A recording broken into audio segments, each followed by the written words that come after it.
nuren alawatanım Fırnakasıkay alawatanım Hoppın o gönlü Mamutay dadaw Kıngıdit bıret Kapsonalı daw Addisu ትውልድ ሀሳብ ነው ሜዳው እኔ ኢትዮጵያን ህዝብ ማገልገል የምፈልገው በሚቀጥለው ምርጫ ካሸነፍኩ ብቻ ነው። ምርጫ ለአንድ ሀገር የፖለቲካ ስርዓት ተራ የወንበር ክፍፍል ወይም የድምጽ ቆጠራ ሂደት ብቻ አይደለም። ምርጫ ሀገርንና ትውልድን የሚመዝን የዜጎችን ዕጣ ፈንታ ወደ ብርሃን ወይም ወደ ጨለማ የሚመራ ትልቅ የአቋም መፈተኛ መድረክ ነው። በዚህ መድረክ ላይ የምንመርጠው መሪ ስልጣንን እንዴት ያየዋል፣ ለዲሞክራሲ ያለው ቁርጠኝነትስ የት ድረስ ነው የሚለው ጥያቄ የሀገርን ህልውና ይወስናል። የዛሬው ልዩ ትንታኔያችን ማዕከልም ይሄው ነው። አብይ ስልጣንና ዲሞክራሲ ለሀገሬ ሰራለሁ ምክንያቱም ኢትዮጵያ ውስጥ የሥራ ዘመን አሁን ነው። ለመሆኑ መሪ ምንድነው? ሰው ነን፣ በቃ አለቀ ነገሩ። ሰው ማለት ደግሞ ሲፈጠር በጎ ነገር አድርጎ የሚያልፍ ማለት ነው። ማናችንም ብንሆን ያለንበት ወንበር ሸርተት ማለት አይቀርም።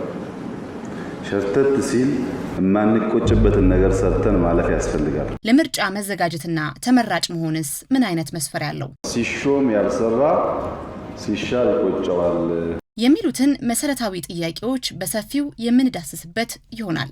በዚህ አውድ ውስጥ ደግሞ ገና ስልጣን ሳይኖር በታጋይነትና በጀግንነት ውስጥ የተገነባውን የደፋሩንና የልባሙን ሰው እውነተኛ ማንነት እንመለከታለን። የምንናገረው ማድረግ ብቻ ሳይሆን ከምንናገረው ባሻገር ማድረግ የምንችል መሆን አለበት። የምርጫ ኮረጆ የሚባል ጥርጣሬ ኢትዮጵያ ውስጥ መጥፋት አለበት። ሳይመረጡ ማገልገል ትርጉም የለውም። ይህ ትንታኔ ሜዳ ነው።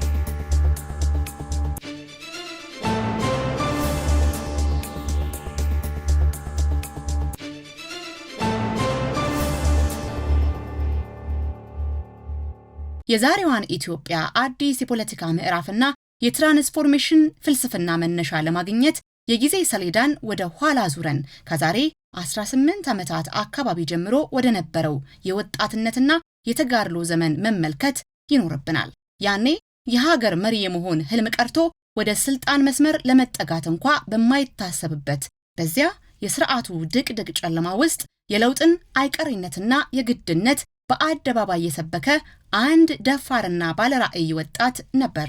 ገና ፖለቲካውን በይፋ ሳይቀላቀልና ወደ ህዝብ ተወካዮች ምክር ቤት ሳይገባ በኢንፎርሜሽን መረብ ደህንነት አስተዳደር ኢንሳ ውስጥ ሆኖ ስርዓቱንና ፓርላማውን መሞገትና መጠየቅ የጀመረው ያኔ ድሮ ነበር።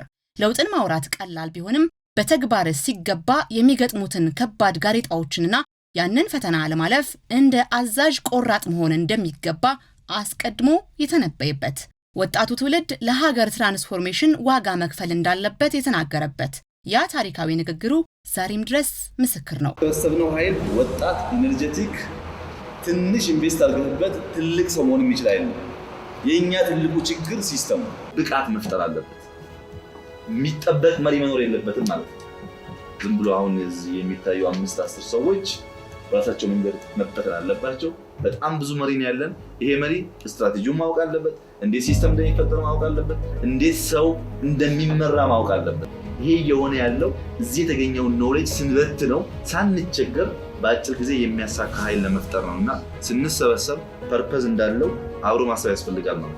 ስንሰበሰብ ይሄ ኃይል ነገ የተለያየ ተቋም መሪ ነው፣ ይሄ ኃይል የተለያየ ኤጀንት ነው፣ ይሄ ኃይል ሲደመር በሀገር ደረጃ የተቀመጠ ነገር የሚያሳካ ነው የሚል እሳቤ ያለው ነውና እንትን ብቻ አይደለም ጀስት በኢንሳ ፓይፕ ውስጥ ተጨፍልቆ የሚሄድ ኃይል ብቻ ነው።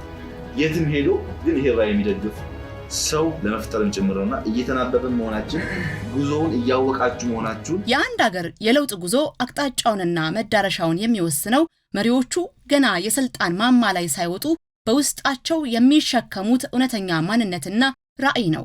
ብዙ ጊዜ ስለ መሪነትና ስለ ዲሞክራሲ የምናወራው ከቤተ መንግስት ወንበሮችና ከፓርላማ መድረኮች በስተጀርባ ሆነን ነው። ይሄኛው ግን የተለየ ነው። የተማርነው አይዲያም ሼር የምናደርገው ለውጥ ያስፈልጋል። እቺ ሀገር ካልተለወጠች ዜጎች መኖር ወደማይችሉበት ደረጃ ይሄዱ። እቺ ነገር የሚገቡት ነገር ደግሞ ሲመጣ ቢያንስ ዜጎች መዘጋጀት አለባቸው። ሪሊ ገብቶኛል ለውጥ ፈልጋለሁ የሚል ሰው መሸከም አለበት። ማድረግ አለበት ማድረግ አለበት ማወቅ አለበት ለውጥ ያስፈልጋል። ለዚህ እንደምትሆኑ ተስፋ አደርጋለሁ። ለውጥ ሲናገሩት ቀላል ነው፣ ሲያደርጉት ነው ከባድ። ለውጥ ብለን ስንናገር ችግር የለው፣ በተግባር ሲገባ ቻሌንጆች አሉ። በዛ ቻሌንጅ ጊዜ አዚ ኮማንደር አክት ማድረግ ግዴታ ነው። ለውጡ ጋር መደራደር አስፈላጊ ነው። ይሄ ራዕይ መቀጠል አለበት ብሎ የሚያስብ የትኛውም ወገን መክፈል ያለበት ዋጋ ካለ ከፍሎ ያሳካዋል። የኢትዮጵያ ፓርላማ የሚተኛ ፓርላማ ያለበት ሀገር፣ ወጣቶች ብዙ ነገር ትተው ለትራንስፎርሜሽን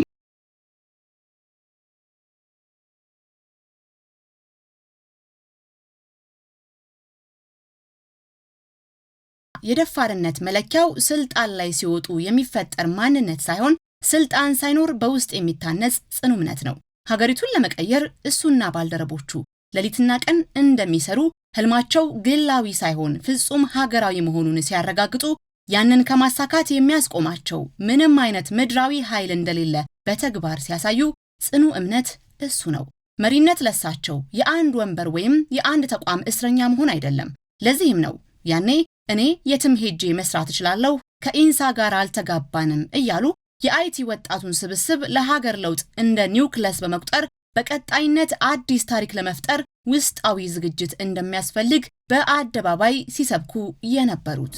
ሰሜን ቦታ ከኢንሳ ጋር አልተጋባንም፣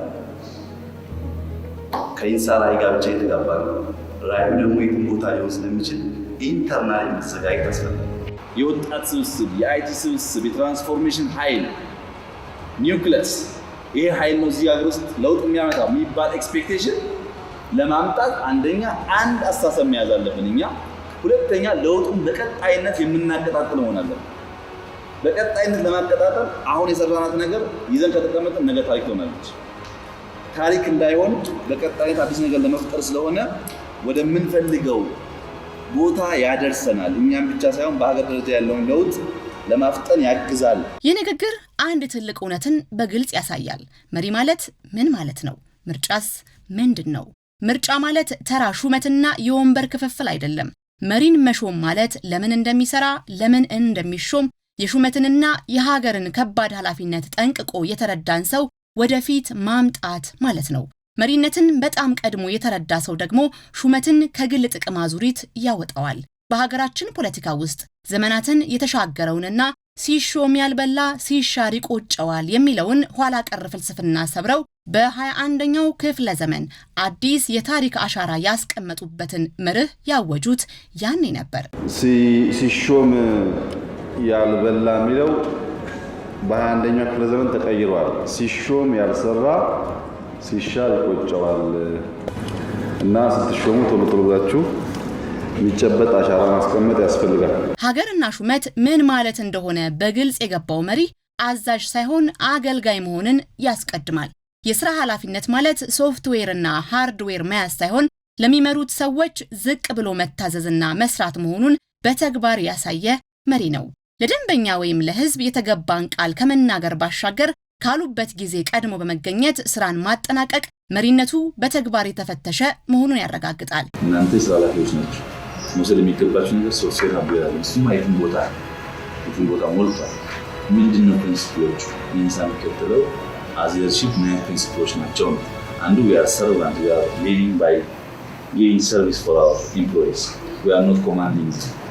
አዛዥ ሳይሆን አገልጋይ መሆን አለብን ለመራቸው ሰዎች። ለከስተመር በሰዓት ብቻ ሳይሆን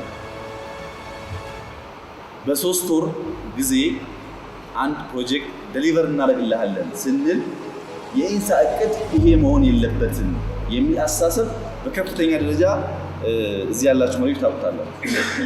ለከስተመሮቻችን 3 ወር ካል እኛ በ1 ወር ተኩል እንጨርሳለን። የምንናገረው ማድረግ ብቻ ሳይሆን ከምንናገረው ባሻገር ማድረግ የምንችል መሆን አለብን። ይሄንን ባለፉት ዓመታት ኤክሰርሳይዝ አድርገናል። በአብዛኛው የተሳካ ነው። ምክንያቱም ለሳቸው የሰው ልጅ ትርጉሙ እጅግ የላቀ ነው። የተፈጠሩት ለማዳን፣ ለማሻገር፣ ለማብቃትና ለመርዳት እንደሆነና ሰው መሆን ማለት በጎ ነገር አድርጎ ማለፍ መሆኑን የሚያምኑበት የሰውኛ እውነት መግለጫ ነው። ሰው እዚህ ቦታ ትልቅ ዋጋ አለው። እኔ ሰው ነኝ፣ የተፈጠርኩት ለማዳን፣ ለማሻገር፣ ለማብቃት፣ ለመርዳት ነው። ሰው ነን፣ በቃ አለቀ ነገሩ። ሰው ማለት ደግሞ ሲፈጠር በጎ ነገር አድርጎ የሚያልፍ ማለት ነው። በሰው ልጆችና ለሰው ልጆች ሀገር በሚደረግ ምርጫ ላይ እንደ ሰው በሰውኛ እውነት መነጋገር ይኖርብናል። የምንመርጠው ሰው አዋቂ የሚል ወረቀት መያዙ፣ በታላላቅ ዩኒቨርሲቲዎች መመረቁ ወይም በሌሎች የራቀ ምስክርነት የተሰጠው መሆኑ ብቻ አይደለም ዋናው ቁም ነገር። ዋናው ጉዳይና ትልቁ ምስጢር የምንመርጠው ሰው እኛን ያውቀናል ወይ? የህዝቡን የዕለት ተዕለት ኑሮ የውስጥ ስብራቱንና የልብ ትርታውን ጠንቅቆ ያውቃል ወይ? ሀገሩንና መሬቷን፣ ባህሏንና እምነቷን፣ ታሪኳንና የወደፊት ናፍቆቷን ተረድቷታል ወይ የሚለው ነው ወሳኙ። ወርቅህን ለሚያውቅ ወርቅነትህን ለተረዳና ያንን በውስጥ የደበቅከውን አቅም አውጥቶ ለሀገር ብርሃን ለሚያደርግልህ መሪ ታማኝ መሆን እውነተኛ የዲሞክራሲ መሰረት ነው። ወርቅን የማያውቅ መሪማ ወርቅህን እንደ ተራ ድንጋይ ይጥለዋል፣ ማንነትህንም ያረክሰዋል። እውነተኛ መሪ ግን ለህዝቡ ፍቅር ያለው፣ በቁርጠኝነት የቆመና ለሀገር ዓላማ ራሱን አሳልፎ የሚሰጥ የትውልድ ጠራቢ ነው። መሪነት ሰውን ማብቃት፣ ሰውን ማሳደግ እንጂ ሰውን ረግጦ ዙፋን ላይ መቆየት እንዳልሆነ ሲነግርም ሲሰራም ኖሯል። ለዚህም ነው ወጣቱን አመራር በመፍጠር አቅሙን አምኖ ትላልቅ ኃላፊነቶች ላይ በማውጣትና አዲስ ትውልድ በመቅረጽ ሂደት ውስጥ የነበራቸው ጽኑ አቋም ዛሬም ድረስ በቅርብ ባልደረቦቻቸው በአድናቆት የሚመሰከረው። ቁርጠኛ ሰው ግን ኮምፓሽኔት የሆነ ሰው፣ ፍቅር ያለው ሰው መሆን አለበት። የሚሰራው ለፐርፐዝ፣ የሚሰራው ለለውጥ፣ ለህዝብ፣ ለሀገር፣ ለወዳጅ፣ ለወንድም፣ ለእህት መሆን አለበት። አመራር በመፍጠር ሂደቱ በጣም ጠንካራ ሰዎች እንዲፈጠሩ ይፈልጋል። ብዙ አመራር እንዲኖር ነው የሚፈልገው። ስንነጋገርም አይደለም እሱ እኛም ወደ ከፍተኛ ደረጃ እንደምንደርስ ነው የሚቀርጽ።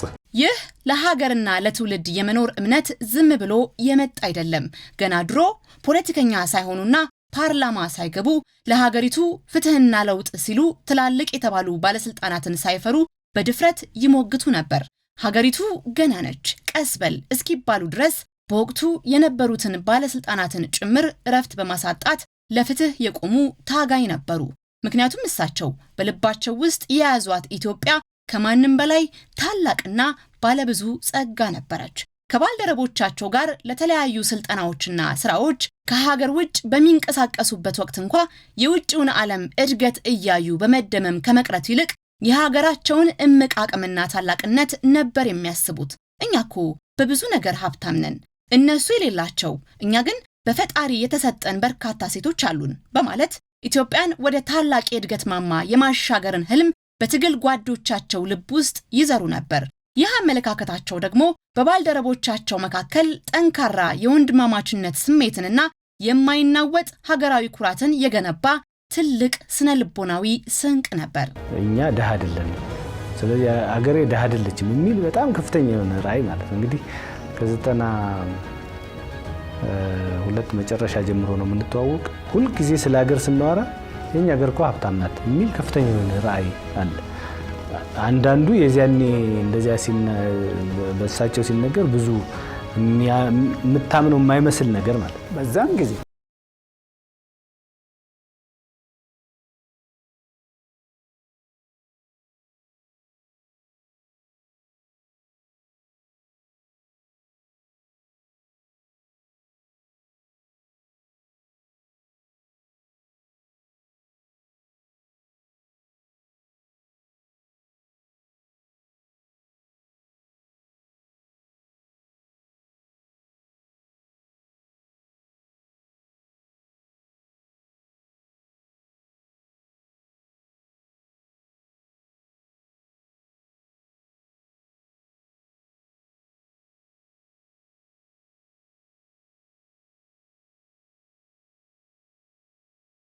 ያስቸግረኝ የሆነ አንዳንዱ የሚታሰበው ነገር በጣም እንትን ይላል። ሰው ኢትዮጵያን እኮ አውሮፓ ማድረግ እንችላለን የሚል አይነት እንትን ያው የተለያዩ ሀገሮች ለስልጣናም ለምን እንሄድ ስለ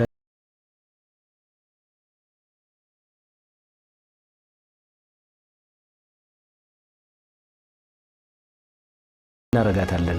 ታዲያ ይህንን ሁሉ ታሪክ አይተን አብይ ዲሞክራት ወይስ አምባገነን ብለን ብንጠይቅ መልሱ ግልጽ ነው። እውነተኛ ዲሞክራት ማለት ራሱን ከፍ አድርጎ ሌላውን የሚያንኳስስ ሳይሆን ልዩነትን እንደ ውበትና እንደ ትልቅ አቅም የሚቀበል ነው። በሀገራችን ፖለቲካ ውስጥ ትልቁ በሽታ መሪና ተመሪ፣ አለቃና ተከታይ ፈጽሞ አለመደማመጣቸው ነበር። እሳቸው ግን ይህንን አሮጌ አጥር ሰብረው በአስተዳደርና በሕዝብ መካከል ያለውን ክፍተት ለመሙላት የሰው ልጅን አእምሯዊና ስነ ልቦናዊ ባህሪ ቀድሞ መረዳት እንደሚገባ በተግባር ያስተማሩ መሪ ናቸው። የሰው ልጅ እይታ ከቆመበት ቦታ አንጻር ሊለያይ እንደሚችል ያንን ልዩነት ደግሞ በጉልበት ሳይሆን በሌላው ወገን ጫማ ውስጥ ገብቶ በማየት ማስታረቅ እንደሚቻል የገለጹበት የፍልስፍና ንግግራቸው የዲሞክራሲያዊ አመለካከታቸው ማንጸሪያ ነው። አንድ ነገር ውስጥ አንድ ሰው ያየው ነገር ሌላ ሰው ካየው ሲለይ በሱ ምትክ ለማየት መሞከር እንጂ ስላላየው ብቻ እንደሌለ ማሰብ ተገቢ አይደለም። በአለቃና በተከታይ በመንግስትና በህዝብ በምናምንና ሎሌ መካከል ያለው ችግር እሱ ነው።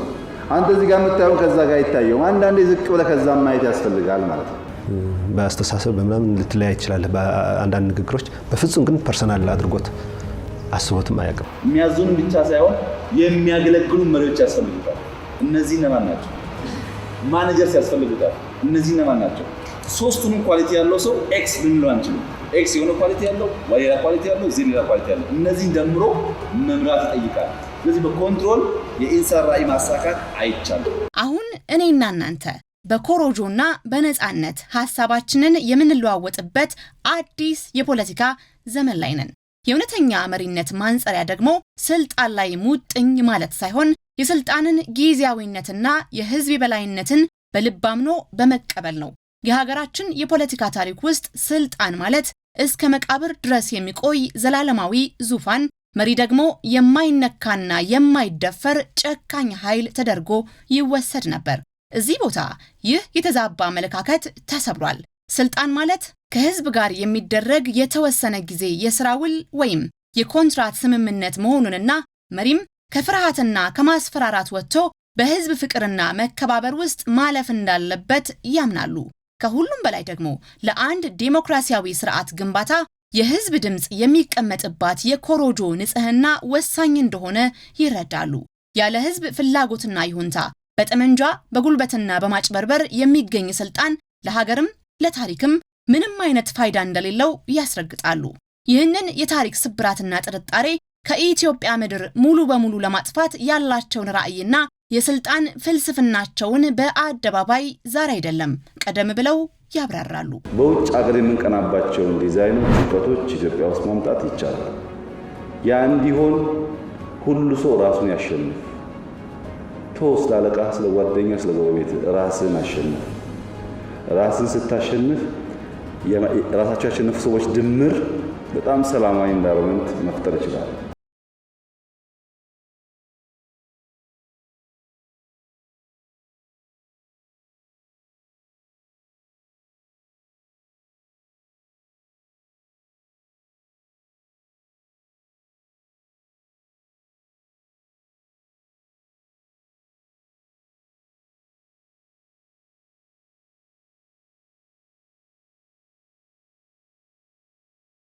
ዋንስ ከወጣ መውረድ ያስቸግራል። ለምን ያስቸግራል? አወጣጡ ችግር ስላለበት ማለት ነው። ስንኖር ከልክ በላይ ተፈርተን ስንጠፋ ደግሞ ከልክ በላይ የምንሰደብ መሆን የለብንም። አደራም ልመናም ጭምር የማሳስባችሁ የኮንትራት ጊዜ ነው። ማናችንም ብንሆን ያለንበት ወንበር ሸርተት ማለት አይቀርም። ሸርተት ሲል የማንቆጭበትን ነገር ሰርተን ማለፍ ያስፈልጋል። ዛሬ እዚህም እዚያም ጩኸታቸው የበዛ በወንበር ናፍቆት ቅዠት ውስጥ የሚኖሩ የስልጣን ጥማትና የዙፋን ፍቅር እረፍት የነሳቸው የፖለቲካ ነጋዴዎች ጥቂት አይደሉም። የዘወትር ሴራቸውና ትጋታቸው ይህች ሀገር የሰላም አየር እንዳትተነፍስና ሁልጊዜ በትርምስ ውስጥ እንድትናወጥ ማድረግ ብቻ ነው። አሁን ደግሞ በህዝብ ድምፅ ስም የሀገሪቱን ታሪካዊና ጽኑ መሰረት ለመናድ ይታትራሉ። ስለዚህ የሀገራችንን ህልውናና መረጋጋት አሳልፈን እንዳንሰጥ የነገውን ብርሃን አስልተን በንቃት መምረጥ ፍጹም ሀገራዊ ግዴታችን ነው። ይህ ምርጫ የሁለት ተቃራኒ አስተሳሰቦች ፍልሚያ ነው። በአንድ በኩል ስልጣን ካልያዝን ሀገር ትፍረስ የሚሉ ኃይሎች ሲሰለፉ፣ በሌላ በኩል ግን የህዝብን ነፃ ውሳኔ በጸጋ ለመቀበል የተዘጋጀን መሪ እናገኛለን። ለሳቸው የህዝብ አገልግሎት ማለት በፈቃድ ላይ የተመሰረተ ውል እንጂ በግድና ቅሚያ የሚወሰድ ዙፋን አይደለም። ህዝቡ በነፃነት ካልመረጠ በቀር ወደ ስልጣን ለመምጣት መጋፋትም ሆነ አቋራጭ መንገድ መፈለግ ፍጹም የዲሞክራሲ ባህሪ እንዳልሆነ በተግባር በተፈተነ መርሃቸው እያሳዩን ነው። የምርጫ ኮረጆ የሚባል ጥርጣሬ ኢትዮጵያ ውስጥ መጥፋት አለበት። ሳይመረጡ ማገልገል ትርጉም የለውም። ለኔም ለእናንተም ዋስትናችን ዲሞክራሲ ነው። ከዚያ ውጭ ያለው ስልጣን ላይ መቆየት ሐሳብና ፍላጎት በኋላ ደግሞ ለስደት የሚገፋፋ ስለሆነ እኛ ተመርጠን መምራት ሳንመረጥ ስንቀር ደግሞ አዲስ የፖለቲካ ሐሳብ እንፈልጋለን። እኛ እየገደልናቸው ብንቆይም ወገን ነው የሚሞተው። እነሱ ገድሎ ቢያሸንፉም ወገን ገድሎ ያሸንፋል። ከመግደል በታች በሐሳብ ተከራክረን መሸናነፍ ስለሚቻል ከሁሉም በላይ ደግሞ ባለፉት ዘመናት የሀገራችንን ፖለቲካ ቀፍድዶ የያዘውንና እኔ ከሌለው ሀገር ትጠፋለች የሚለውን አምባገነናዊ ስነ ልቦና ሙሉ በሙሉ ሰብረውታል።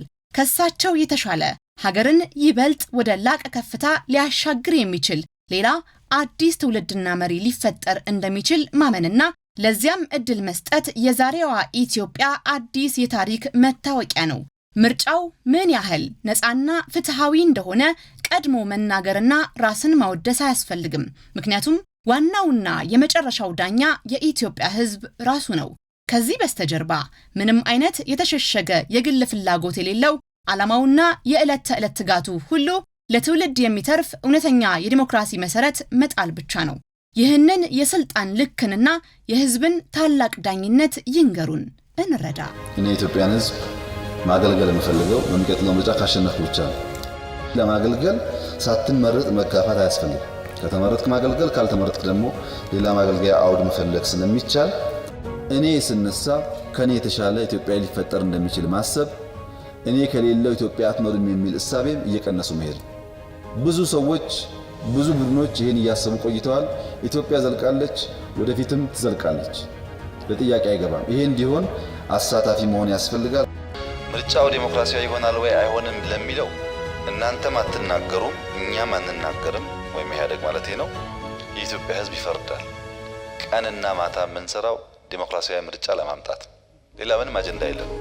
በመሰረቱ የሀገር ዕጣ ፈንታና ዘላቂ ህልውና የሚወሰነው በስሜት በሚነዱ ጊዜያዊ ጩኸቶች ሳይሆን መሪነት ምንነቱ ጠንቅቆ በገባውና በትጋት በተግባር በተፈተሸ እውነተኛ የህዝብ አገልጋይ ማንነት ላይ ነው። የኢትዮጵያ የነገው ይዘትና የሉዓላዊነቷ ጥንካሬ ሙሉ በሙሉ በዜጎች የአስተሳሰብ ብስለትና ምርጫ ላይ የተንጠለጠለ ነው። ከፊታችን ካለው ከዚህ ወሳኝ ዕለት በፊት አደባባዩን በባዶ ስድብ፣ በዘለፋና በጥላቻ የፖለቲካ ካርታ በመሙላት የመራጩን ቀልብ በጊዜያዊ ስሜት ለመሳብና ለማደን የሚደረገው ጥረት የሀገርን የፖለቲካ ምህዋር ወደ ኋላ የሚጎትት እንጂ ወደፊት የሚያሻግር እንዳልሆነ እንረዳ። ዲሞክራሲ እርስ በርስ በመወጋገዝ ሳይሆን በሐሳብ ጥራትና በተግባር አሻራ የሚገነባ ረጅም ጉዞ በመሆኑ እነዚህን የትርምስ አዝማሚያዎች በንቃት ማስተዋል የንቁ ዜግነት መጀመሪያ ነው። ይልቁኑ ዛሬ ላይ ቆሞ የምርጫንና የመሪነትን መመዘኛ መስፈርት በጥልቀት መረዳት ያስፈልጋል። ትኩረት ሊሰጠው የሚገባው ትልቅ እውነት ገና ለስልጣን ሳይቀርብ ገና በወጣትነቱ በጀመረው ጽኑ ራዕይና በተጋድሎ ታሪኩ ሀገርን ዛሬ ካለችበት ዓለም አቀፋዊ የከፍታ ማማ ላይ በኩራት የሰቀለውን ያንን ደፋርና ታጋይ መሪ ነው። እውነተኛ የፖለቲካ ብስለት የሚለካው ትላንት የተዘራውን ዘርና ዛሬ የታየውን ፍሬ ማመዛዘን ሲቻል በመሆኑ ይህንን መሪነትና ታሪክ በትዝብትና በንቃት ማጠንጠኑ የወደፊቱን የዲሞክራሲ መሰረት ያጸናዋል። ታሪክ ይመሰክራል፣ ጉዞው ግን አይቆምም። ጨዋታው እንዳማረው ሁሉ ውጤቱም ያምራል።